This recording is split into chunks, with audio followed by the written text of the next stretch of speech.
All right, welcome to the biology notes. This is part 2 of section 4 of chapter 11, talking about the Hardy-Weinberg equilibrium.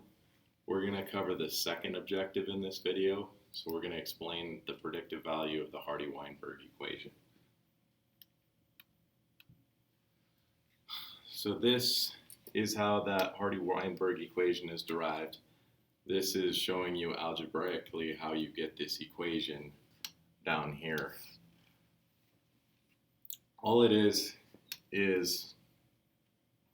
an equation that represents two variables, your dominant and your recessive. So P is your dominant allele and Q is your recessive allele. And again, I know that this is a heavy algebra concept here, at least how you derive that, but remember we've actually done this before in biology. All I have to do to get this equation is a monohybrid cross. So if I have some trait, let's say I'm going to use a T for it. If I have the dominant and recessive, and I cross it with another heterozygous individual, I'm going to get 4 combinations in that Punnett square from a long time ago that look like this. And that is exactly the same as this equation for the most part. All you have to do is understand what it's saying, right? P squared is your homozygous dominant. So P squared would be my big T, big T. And then I have 2 of those heterozygous individuals. So 2 big T, little t's is the second term. And then that final term just comes from that homozygous recessive where you have little t, little t. Little t times a little t would give you a little t squared. It's the same as that q squared. So this isn't actually new to you guys, and it isn't even all that difficult. All you have to do is have this same equation every time. The alleles will change, the letters will change, but otherwise you really do the same thing. Okay, this is an example of how we're going to use that equation. In a population of 1,000 fish, 640 have forked tail fins and 360 have smooth tail fins. Tail fin shape is determined by 2 alleles. Capital T is the dominant forked version. Lowercase t is the recessive smooth version. We're going to use the Hardy-Weinberg equation to predict genotypic frequencies for that population. So first off, I have to understand that again, that dominant trait is forked. And so just in case you're wondering what that might look like, if you're looking at the tail fin for the fish, it's going to look like this, more or less. I know I'm a terrible artist, but bear with me. So that's my dominant trait. So that's actually represented by 2 terms in my equation. It's represented by the big T or big T squared. And it's also represented by the heterozygous version, big T, little t. The other trait for the smooth tail fin, it's a little bit more like this, is my homozygous recessive, little t, little t. Now what I want to do ultimately for this is figure out what's what, right? 640 out of 1,000 have that dominant trait. So I need to figure out what percent that is. So 640 divided by 1,000 is going to give me a percent. When we're using this equation, we don't want a percent in a normal form. We actually just want to keep it in the decimal form. So you just go ahead and divide here. If I'm dividing by 3 zeros, I just move the decimal 3 places to the left, and this is 0.64 as an answer, or 64%. So 64% of the fish have that forked tail fin. The other 360 have that smooth tail fin. So 360 divided by that 1,000, again, move the decimal 3 times, and you get 0.36, or 36% of those fish have that trait. Now I need to take it a step further. What I really want to know is what each individual allele, what percent of the alleles in that population are dominant and what percent of the alleles in the population are recessive. So I have to use that equation I was just talking about. Oops, sorry.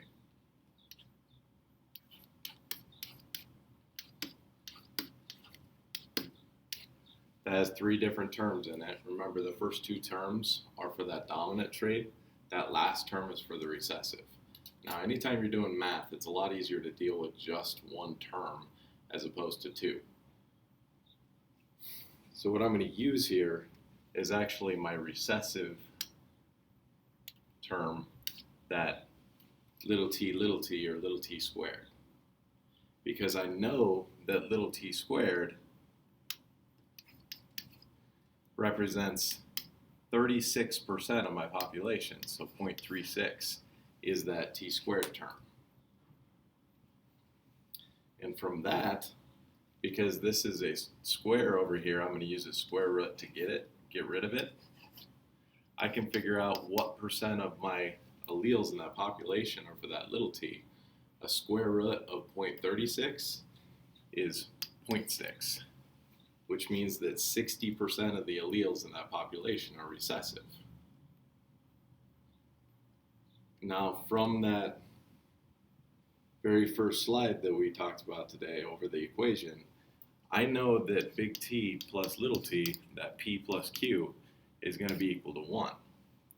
So if I want to know what the big T is, all I have to do is subtract the little t from 1. Since 0.6 is what I'm going to use for little t, 1 minus 0.6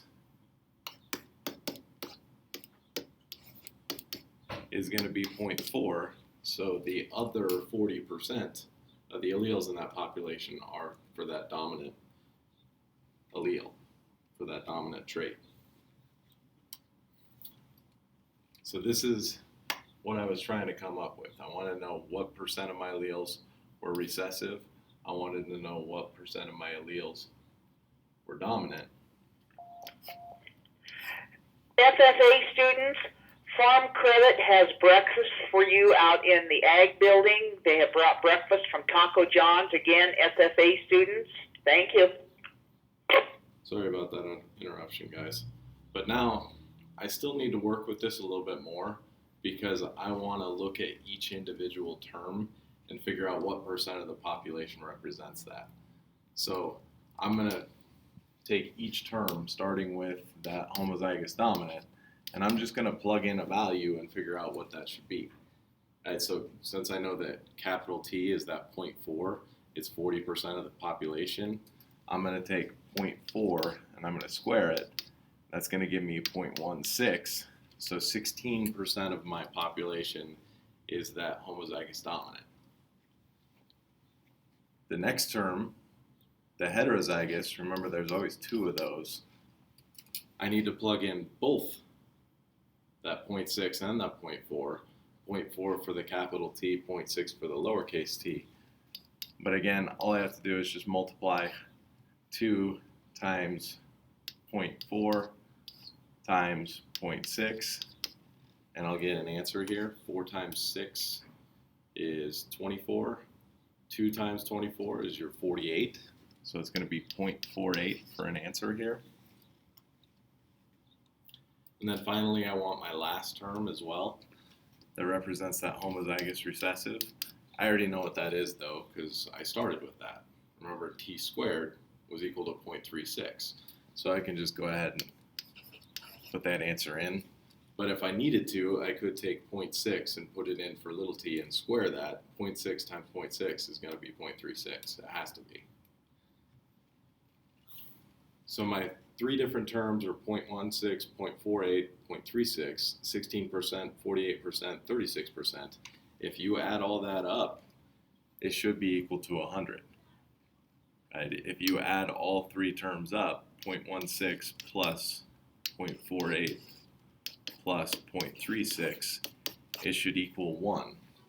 And since that does equal 1, then I know that I didn't screw anything up, and then I'm going to be okay with this. So again, I figured out what percent of the alleles in the population were recessive. That's my little t. I figured out what percent of my alleles in my population were dominant. That's that 40%. That was the big T. And then I could also figure out for each term what percent of the population had that homozygous dominant, heterozygous trait, and then also that homozygous recessive. We'll work more with this in class. I'll ask you guys some questions about it, and we'll work with it a little bit more. We'll talk to you about that later.